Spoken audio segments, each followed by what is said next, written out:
Hi friends, இந்த வீடியோவில் brush pen வந்து வீட்டிலேயே எப்படி ரெடி பண்ணுறது அப்படின்னு தான் பார்க்க போகிறோம்.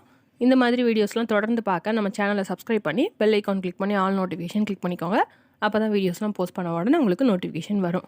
ஃபஸ்ட்டு வந்து இந்த மாதிரி ஒரு பிளேட்டோ அல்லது ஏதாச்சும் ஒரு பிளாஸ்டிக் பவுல் எது வேணாலும் எடுத்துக்கலாம். அதில் வந்து கொஞ்சமாக ஃபெவிகால் எடுத்துக்கோங்க. எடுத்துகிட்டு அதில் வந்து கொஞ்சமாக தண்ணி ஆட் பண்ணிக்கோங்க. தண்ணி வந்து ரொம்ப ஆட் பண்ணிடக்கூடாது, கொஞ்சமாக ஆட் பண்ணிக்கோங்க. அந்த ஃபெவிகால் வந்து கொஞ்சம் திக்காக தான் இருக்கணும், ரொம்ப தண்ணியாக இருக்கக்கூடாது. ஸோ பார்த்து கரெக்டாக அதில் வந்து தண்ணி ஆட் பண்ணிவிட்டு மிக்ஸ் பண்ணிக்கோங்க.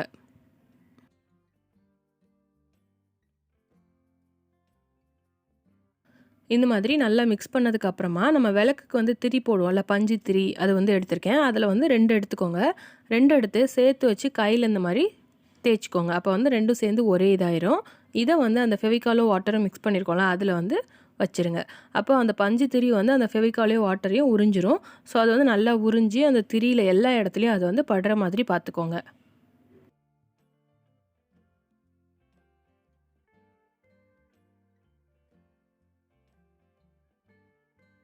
இந்த மாதிரி இது வந்து நல்லா உறிஞ்சதுக்கப்புறமா திருப்பியும் கையில் வச்சு லைட்டாக தேய்ச்சி விட்டுக்கோங்க. அப்போ தான் நமக்கு ஒன்று போல் அது வந்து வரும். கொஞ்சம் எக்ஸஸாக இருக்க வாட்டர் எல்லாம் அதில் வந்து போயிடும். ஸோ இதை வந்து அப்படியே அந்த பிளேட்டில் காய வச்சுருங்க. கொஞ்சம் நேரத்துக்கு ஒருக்க இடையில எடுத்து இந்த மாதிரி லைட்டாக தேய்ச்சி விட்டுக்கோங்க. ஸோ இது வந்து நல்லா காயணும். கொஞ்சம் கூட அது வந்து தண்ணி தெரியாத அளவுக்கு நல்லா காஞ்சிடணும். அந்த மாதிரி ஆனதுக்கப்புறம் எடுத்துக்கோங்க. இப்போ பாருங்கள், நான் நல்லா காய வச்சு எடுத்துட்டேன். அடுத்து வந்து ஒரு பிளாஸ்டிக் ஸ்ட்ரா எடுத்திருக்கேன். இந்த மாதிரி எந்த ஒரு ஸ்ட்ரா வேணாலும் எடுத்துக்கோங்க. இது ஃபுல்லும் நம்ம அப்படியே கூட யூஸ் பண்ணலாம், அல்லது நமக்கு தேவையான அளவுக்கு இந்த ஸ்ட்ரா வந்து கட் பண்ணி எடுத்துக்கலாம். நான் வந்து அந்த வளைஞ்சிருக்க பகுதியை மட்டும் கட் பண்ணி விட்டுறேன். இந்த அளவுக்கு போதும் அப்படின்ட்டு எடுத்திருக்கேன். இது வந்து நமக்கு யூஸ் பண்ணுறதுக்கு ஈஸியாக இருக்கும் பெருசாக இருக்கும்போது.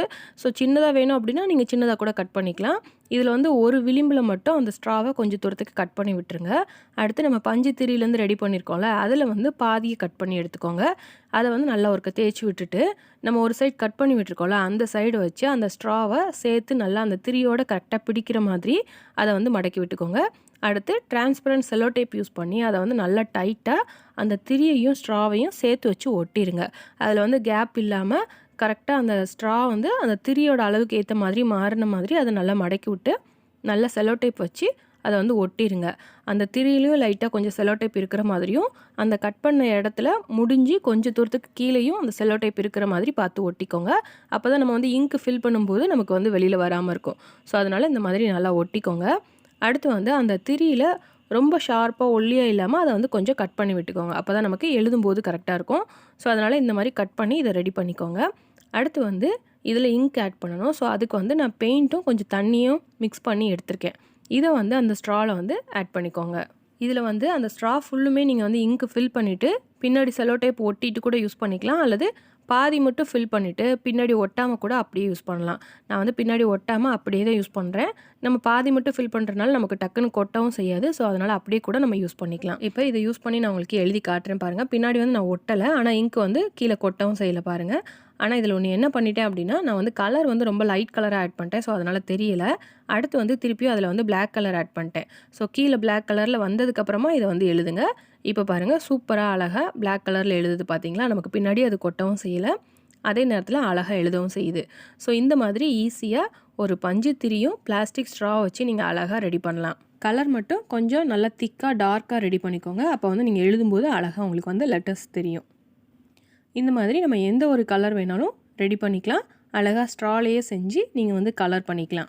இதில் வந்து பார்த்திங்கன்னா அந்த பாதி ஸ்ட்ராக்கும் கம்மியாக தான் நான் வந்து இங்க் ஃபில் பண்ணேன். ஆனால் நம்ம நிறைய எழுதி இந்த மாதிரி கலர் பண்ணுற வரைக்குமே இது வருது. அழகாக இந்த மாதிரி உங்களுக்கு என்ன கலரில் தேவையோ அந்த கலரில் நீங்கள் ரெடி பண்ணி வீட்டில் செஞ்சு பார்க்கலாம். இப்போ வந்து நம்ம இந்த ஸ்ட்ராக்கு பதிலாக என்னெல்லாம் யூஸ் பண்ணலாம் அப்படின்ட்டு பார்க்கலாம். இந்த ஸ்ட்ராக்கு பதிலாக நம்ம காலியாக போன இந்த மாதிரி பென் இருக்கும்ல, அதில் வந்து அந்த ரீஃபில் பென்னை எடுத்து போட்டுட்டு இந்த பஞ்சு திரியை வந்து அதில் செட் பண்ணி நீங்கள் ப்ரஷ் பென் மாதிரி யூஸ் பண்ணலாம். உள்ளே வந்து இங்க் ஃபில் பண்ணிவிட்டு கீழே வந்து அந்த மூடுற இடத்துலையும் செல்லோ டேப் வச்சு ஒட்டிடுங்க. அப்போ வந்து நமக்கு இங்க்கு கசியாமல் இருக்கும். அடுத்து வந்து எழுதாமல் போன ஸ்கெட்ச் இருக்குது பார்த்தீங்களா, அதுலேயும் அந்த மேலே இருக்கிறத ரிமூவ் பண்ணி விட்டுட்டு அந்த இடத்துல இந்த பஞ்சு திரியை வச்சு இங்க் ஃபில் பண்ணி பின்னாடி மூடிட்டு அழகாக நீங்கள் ப்ரஷ் பென் வந்து ரெடி பண்ணலாம்.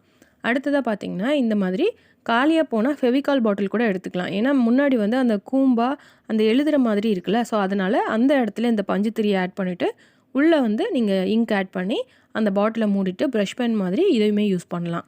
அடுத்து இது எதுவுமே இல்லைனா கூட நம்மளால் ப்ரஷ் பென் வந்து ரெடி பண்ண முடியும். அதுக்கு வந்து நமக்கு என்ன கலரில் வேணுமோ அந்த கலர் பெயிண்ட் எடுத்துக்கோங்க.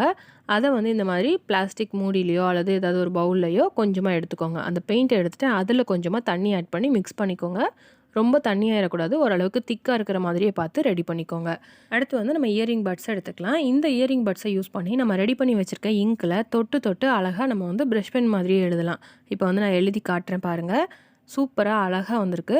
ஸோ இதுக்கு ஒரே ஒரு இது கவனிக்க வேண்டியது என்ன அப்படின்னா, நீங்கள் ரெடி பண்ணுற இங்க் வந்து ஓரளவுக்கு திக்காக இருக்கிற மாதிரி ரெடி பண்ணிக்கோங்க. ஸோ அப்போ தான் நமக்கு அழகாக இந்த மாதிரி கலர்ஃபுல்லாக கிடைக்கும். தண்ணி அதிகமாக ஆட் பண்ணிட்டீங்க அப்படின்னா ரொம்ப லைட் கலராக போயிடும். ஸோ அதனால் இங்க் வந்து கரெக்டாக பார்த்து ரெடி பண்ணிக்கோங்க.